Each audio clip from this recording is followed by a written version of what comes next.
මේ රටේ ඉන්න ආදරණීය සිංහලයන්ට මම කියනවා විශේෂයෙන්ම නැවත නිතර කියන එකම වචනේ අපි එකමුතු වෙන්න ඕනි කියන එක පාට පක්ෂ වේද ඔක්කොම අමතක කරලා විශේෂයෙන් අපේ ජාතිය හැමි විශේෂ අභියෝග ගොඩාරියක් දැන් අපිට ඉස්සරහට මුහුණ දෙන්න තියෙනවා. මේවට අපි මුහුණ දෙන්න ඕන. ඒ මුහුණ දෙන්න තියෙන්නේ සිංහල ජාතිය 100%ේ මට්ටමේ තියාගෙන අමතක කරන්න එපා. මේක තව 10ක් 12ක් පස්සට ගියපු ගමන් අපිට මේ රටේ නිදහසේ කොන්ද ගෙලින් තියාගෙන ඉන්න බෑ. විශේෂයෙන්ම අපිට ප්‍රශ්නයක් නැහැ වෙන ජාතිකයන් මේ රටේ ජීවත් වුණාට.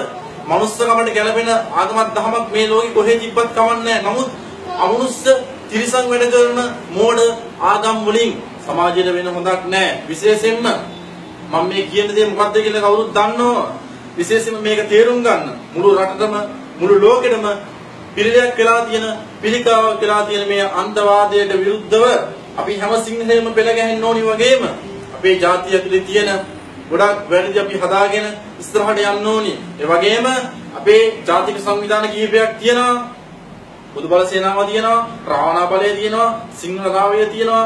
මේ එක සංවිධානයකටවත් එක සිංහලෙක් ඇඟිල්ල දික් කරන්න එපා. අනාඳුරු හයියෙන් කෑ ගහනවා කියලා කෑ ගහන්න එපා. විශේෂයෙන්ම මම අහනවා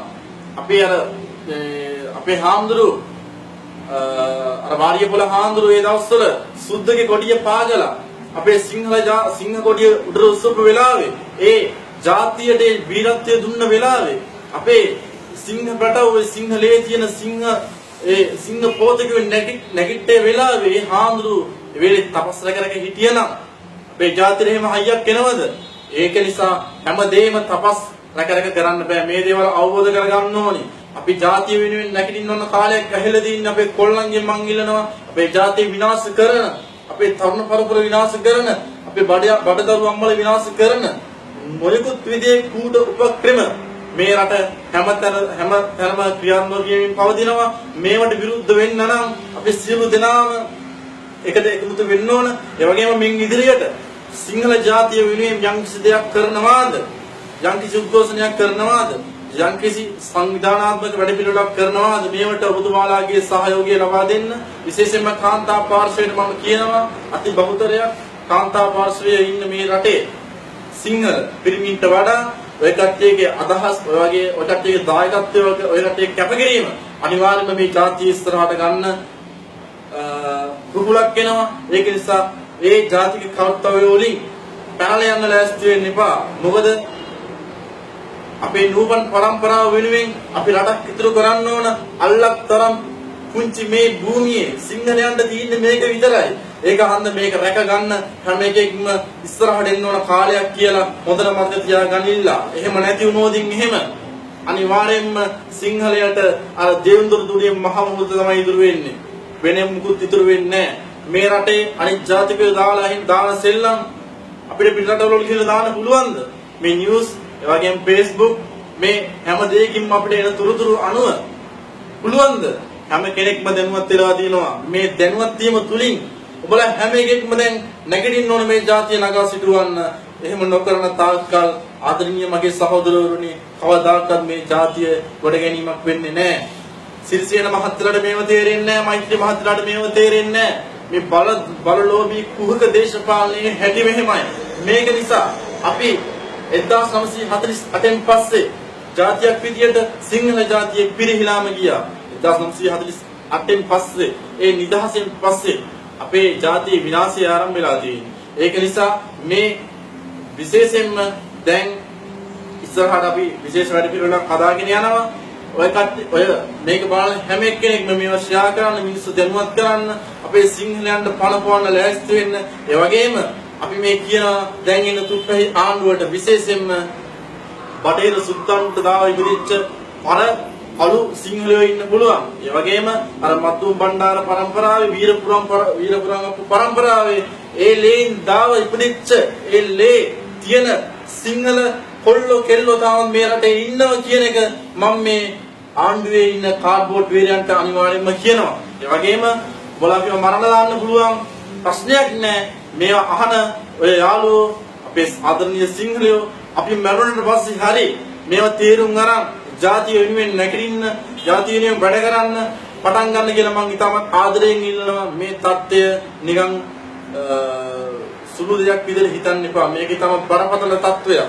විශේෂයෙන්ම අපි බුදුදහම රැක ගන්න ඕනි නම් අපි යම් කිසි විදිහේ කැපකිරීමක් කරන්න ඕන. අපි සිංහල ජාතියක් විදිහට අපේ ඇතුළේ වැරදි ගොඩාරියක් තියෙනවා. මේ වැරදි ටික හදාගෙන අපිට අනිත් ජාතිකයන්ට ඇඟිලි දික් කරන්න හේතුවක් නැහැ.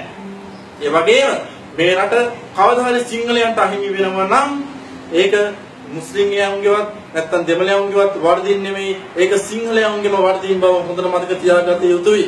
අනගාരിക ධර්මපාලතුමා කිව්ව දේවල් මතක තියාගන්න. සෝමහාඳුරු කිව්ව දේවල් මතක තියාගන්න. මේ අපි කවුරුත් එකට එකමුතු වෙලා ඒ කට්ටිය පෙන්වලා දුන්න අනාගතේ ඒ දරුණු ඒ අනුතුරු ඇඟීම් සිද්ධ වෙන කාලයක් මේක. ඒ වගේම අපි බුදුහාමුදුරුවෝ කුසල රජතුමා දුටු සිහින දහසේ අන්තර්ගත කරුණු සිද්ධ වෙන කාලයක්. විශේෂයෙන්ම අපි ජාතියක් විදියට ධනාත්මක චින්තන ආකල්ප දරාගෙන අපි නැගිටින්න ඕන කාලයක් කියලා මම අපේ තරුණ පරම්පරාවෙන් කියනවා. ඒ වගේම අපේ ඉවසීමේ සීමාව මීට වැඩිය පරික්ෂා කරන්න එපා කියලා නිතර දැන් ආණ්ඩුවට අපි කියනවා. එහෙම වුණොත් අනිවාර්යෙන් මේ ආණ්ඩුවට පසුතැවෙන්න වෙනවම තමයි. විශේෂයෙන්ම මින් ඉදිරියට ගයක් ගානේ ගිහිල්ලා හරි අපි සිංහල ජාතිය නගා සිටවන්න වැඩ කරනවා. අනිවාර්යෙන්ම කවුරුත් දැන් එකට අපිත් එක්ක එකමුතු වෙන්න, අපිත් එක්ක එකට වැඩ කරන්න ලෑස්ති වෙන්න, පාට පක්ෂ ભેද අමතක කරලා සිංහල බෞද්ධයාගේ ශක්තිය, අපේ මේ වීර සංඝ පරපුරේ ශක්තිය ලෝකෙට පෙන්වන්න, මේ කාඩ්බෝඩ් වීරයන්ට පෙන්වන්න ලෑස්ති වෙන්න කියලා මම මේ ආදරණීය සිංහලයන්ගෙන් ඉල්ලනවා. තමාගේ යුතුයකම රට වෙනුවෙන් කරන්න තියෙන මේ යුතුයකම අනිවාර්යෙන්ම නොපිළිහෙලා ඉෂ්ට කරන්න කියලා වචනකින්, තමාගේ ශ්‍රමයෙන්, තමාගේ දායකත්වයෙන් ලබා දෙන්න හැම සංවිධානයකටම, සිංහලේ නම් ගාවිලා තියෙන හැම සංවිධානයකටම ජාතිය දැනුවත් කරන්න මගේ ආදරණීය සිංහලවනි මම ඔයාලට තම ආදරෙන් කියනවා. ඉස්සනමා මම මේ දේ ඉල්ලනවා. විශේෂයෙන්ම මේක ඉතාමත් අනුතුරුදායක තත්වයක්. දේශපාලන පිම්පිය මොනම කිව්වා මේ රට සිංහලය ජාතිය අනුතුරක වැටලා ඉවරයි.